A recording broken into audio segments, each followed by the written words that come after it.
Rising water temperatures and increasing levels of acidification in the Earth's oceans have strong impacts on marine life.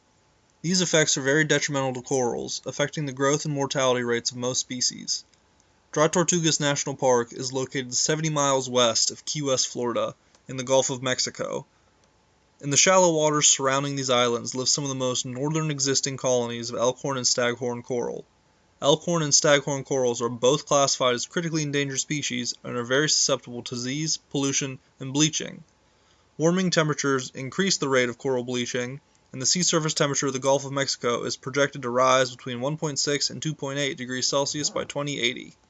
Elkhorn coral only live at depths from just below the ocean surface to about 15 feet deep and are more susceptible to sea surface temperature variations than corals that live at greater depths.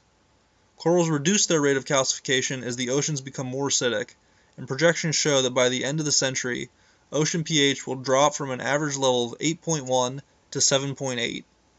Slower rates of growth and more bleaching leads to a reduced population for elkhorn and staghorn corals, and leaves the survivors more susceptible to disease and algal overgrowth. Much of the coral in dry Tortugas has been dying due to the white pox and white band diseases, both diseases caused by bacteria found in human waste. While this disease is caused by human pollution, it has been found to be compounded by warmer waters and has higher rates of coral mortality in late summer. As water temperature rises due to climate change, the corals will be more at risk from diseases.